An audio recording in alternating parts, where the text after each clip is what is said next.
os nossos pecados. Hoje nós celebramos a festa da Sagrada Família, como aqui está apresentada nessa imagem, e tudo que é sagrado só se torna sagrado porque se refere a Deus. Essa família é sagrada porque Deus nasceu nela, Deus escolheu ser família. É interessante esse caminho que Deus escolheu, e por isso a igreja defende tanto a família, porque a família é algo sagrado. Sagrado é esse templo aqui, ninguém precisa te dizer. Quando você entra nessa igreja, você faz silêncio, você faz reverência, você se abaixa, você fica atento às palavras, você responde, porque você sabe que aqui é sagrado. E a família é da mesma maneira algo sagrado. Só que infelizmente hoje em dia, aquilo que se diz na primeira leitura de hoje é o que mais falta na família, um senso de sagrado. As pessoas acham que a família é um lugar onde pode falar o que quiser, onde pode fazer as coisas do jeito que quiser. Quando está dentro de casa, aliás, há um comportamento muito estranho nos jovens. Junto da família é uma coisa, e depois com as pessoas de fora é uma coisa totalmente diferente. Há também um costume hoje entre os jovens de entrar em casa e não falar nada, ficar quieto no quarto. Não diz para o pai e para a mãe o que se passa, o que não se passa. A família tem sido um lugar cada vez mais dessacralizado. Se trata a família de qualquer jeito. E começa em nós mesmos. Porque nós fomos perdendo o senso de sagrado. O que é sagrado merece respeito. Quando na primeira leitura se diz que se precisa respeitar, honrar pai e mãe, é isso, precisa de respeito.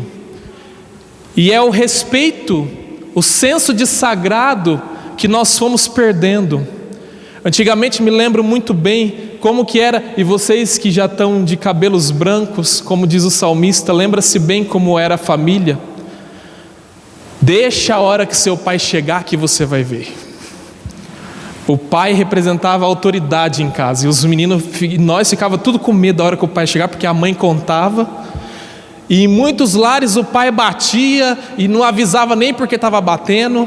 Muitos filhos apanhavam sem saber nem porquê. Tem muita surra que você levou aí que você até hoje não sabe por que você apanhou. E era um senso de respeito. Aliás, esse modelo de família antigamente era muito respeitado. O pai, o chefe da família, a mãe, a sua colaboradora, e os filhos são os rebentos que respeitam o pai e a mãe, mas são muito mais próximos da mãe, porque é com quem passavam o dia. Esse jeito hierárquico de família era muito próprio das Sagradas Escrituras, era muito bem, antigamente bem vivido, porém com muita repressão. Chegou-se, e isso é muito verdade, né? Há muita gente que foi reprimido, muitos filhos, e os pais tinham grandes dificuldades e grandes tabus. Por exemplo, falar de sexualidade, que era uma coisa tão necessária, tinha pais que tinham muita dificuldade com isso, e os filhos cresciam reprimidos, curiosos, sem saber o que significava muito bem, e aprendendo as coisas assim na vida de qualquer jeito. E aí era muito, realmente, em alguns lares existia uma dificuldade, era muito sofrido mesmo algumas coisas.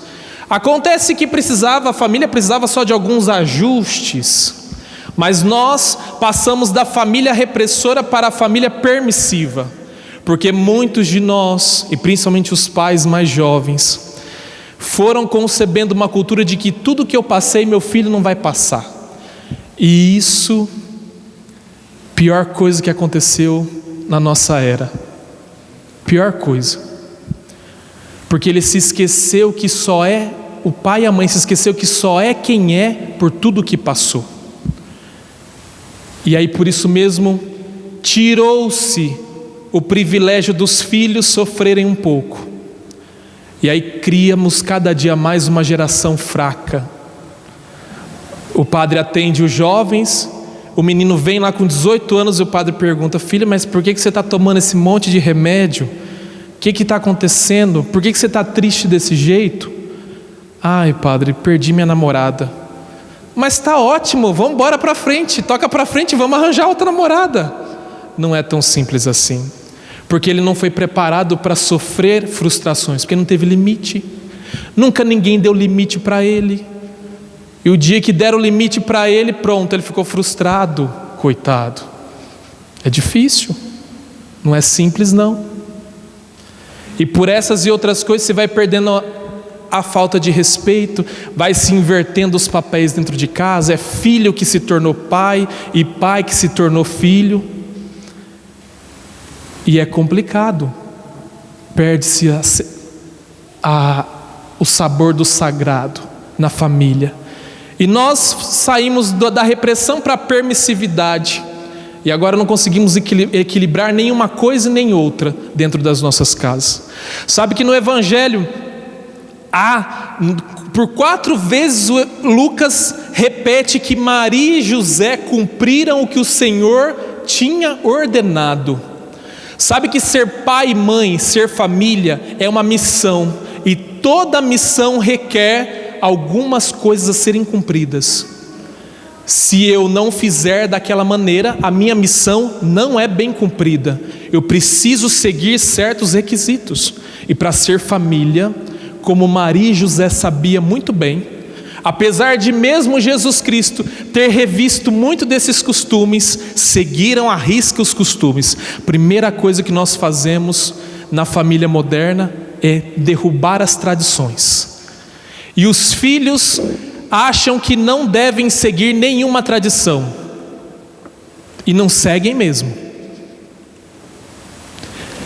Há 2 perigos que a família de hoje sofre, e sofre muito por conta disso. Primeiro, há um perigo externo, que vocês já estão cansados de ouvir sobre isso, é a tal da ideologia de gênero. É um perigo externo, toda família sofre isso hoje em dia. Por mais que nós achamos que não. Há 10 anos atrás nós falávamos de ideologia de gênero, o povo ria na nossa cara, não sabia nem o que era isso. Hoje é a água que a gente nada. Há um princípio de um povo doido que imagina que uma criança não pode dizer se é menino ou menina. Só depois que ela crescer, a hora que ela tiver idade, ela decide o que ela vai ser, se ela é menino ou menina. E o pior de tudo, que enfia um monte de coisa no meio disso tudo, que é para confundir mais a cabeça da gente. Enfia a homossexualidade, aborto, enfia tudo no mesmo pacote. E fica falando das coisas tudo do mesmo jeito, para a gente achar que uma coisa tem a ver com a outra. Esse é o problema. O padre atende tantos homossexuais, vai dizer para um homossexual masculino que ele é feminino, para você ver, se ele gosta. Mas o pai e a mãe que tem um filho homossexual já emenda a situação com isso, porque tem o sofrimento, e aí vira aquela confusão, porque não entende nada, e nós ficamos boiando, perdidos nas situações, sem entender o que esse povo está falando, e vamos aceitando tudo goela abaixo. Esse é um perigo externo, mas há um perigo bem pior, que é um perigo interno, e que é o que está na segunda leitura de hoje. As nossas famílias sucumbem no materialismo e no consumismo. Essa ideia que for enfiando na nossa cabeça, que a gente precisa ter as coisas para ser alguém, e o pior, vocês vão ver as crianças daqui a um tempo, depois vocês me digam. Essa ideia de que eu preciso ter, é difícil, é uma ideia dolorida ter um filho e uma filha hoje em dia. Porque a hora que se fala em ter um filho, cresce um cifrão de dinheiro na cabeça do coitado do pai e da mãe, que é aterrorizante. Porque essa ideia de que precisa ter, precisa dar, precisa fazer, essa ideia foi entrando na nossa cabeça de uma certa maneira. E o pior nem é tanto ter as coisas, comprar, mas o duro é quando essa mentalidade do ter entra na nossa cabeça. Esse é o pior. Que as pessoas não são capazes de fazer nada de graça. Ela faz uma coisa, mas já esperando o algo em troca que ela vai receber. É raríssimo nós encontrarmos pessoas gratuitas, pessoas que fazem por bem, que fazem sem esperar algo em troca, porque essa mentalidade foi entrando na nossa cabeça de uma certa maneira, e alguém que suporta situações, como diz São Paulo, ou então que age em favor da comunidade, como diz São Paulo na segunda leitura, isso são almas raras. Aliás, quando tem almas assim, sai até no jornal. Por causa dessa cultura que foi enfiando na nossa, que foi se enfiando, se inculcando dentro de nós, na nossa cabeça. Nós precisamos tomar muito cuidado. A família é algo sagrado e precisamos viver ela como esse algo sagrado. Aliás, nós nos esquecemos, estamos ainda no Natal e nós nos esquecemos sempre que Deus é Emanuel e está conosco. Em qualquer situação da vida que seja, Deus está conosco, nós não podemos nos esquecer disso. E eu encerro para exemplificar isso, contando uma história para vocês. Chegou uma criança no abrigo, uma menina, e abrigo é o termo que nós usamos hoje para falar dos antigos orfanatos. Tem uma casa onde acolhe crianças que não têm família. Imagine vocês que um casal jovem se casam, mas são dependentes da droga. O marido ficou tão dependente da droga que se envolveu em situações e já não podia sair de casa para comprar a droga porque a polícia já queria pegá-lo há um bom tempo. Então quem sai para comprar a droga é a esposa.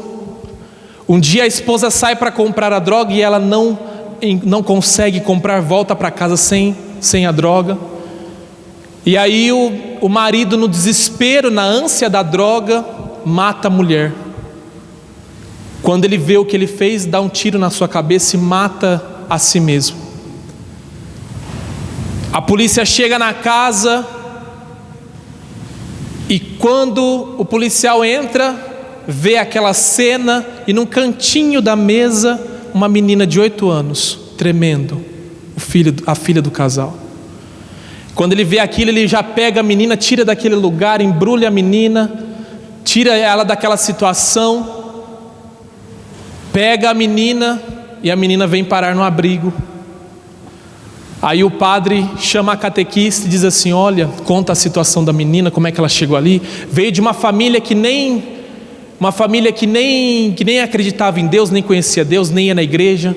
A gente precisa apresentar Jesus para essa menina de uma maneira, para quem sabe a fé ajuda ela a superar todo esse trauma que essa menina vai ter que carregar para a vida dela. Viu o pai matar a mãe e se matar na frente dela. E aí a catequista pensa na casa dela, vai na reunião de catequese com os outros coleguinhas e a menina lá no meio. Coloca uma figura de Jesus debaixo de um pano, cobre a figura de Jesus com aquele pano. E aí a catequista pergunta: olha, tem uma pessoa mais importante, a foto da pessoa mais importante do mundo está aqui debaixo desse pano. Quem de vocês sabe quem é? E as crianças tentam falar: é fulano, é ciclano, não sei o quê. E aí a catequista diz assim: olha, eu vou mostrar para vocês, então, para ver se vocês sabem quem é. Ela vai tirando o pano devagarzinho daquele quadro. E aí quando aparece a imagem de nosso Senhor Jesus Cristo, ela pergunta: quem é que sabe quem é essa pessoa? Aí todas as crianças levantam a mão, inclusive a menina. A catequista que ficou intrigada porque imaginava que a menina nem sabia quem era Jesus, pergunta para a menina assim: você sabe quem é esse homem? Ela diz assim: eu sei. E qual que é o nome dele? E ela diz assim: olha, o nome dele eu não sei não. As crianças já dão risada. E ela continua: o nome dele eu não sei qual é não, mas é esse homem aí que ficou segurando a minha mão quando meu pai matava a minha mãe. Deus está conosco, seja qual for a situação. Claro que o padre contou uma situação muito dramática, mas seja qual for a situação, Ele está no meio de nós. Louvado seja o nosso Senhor Jesus Cristo.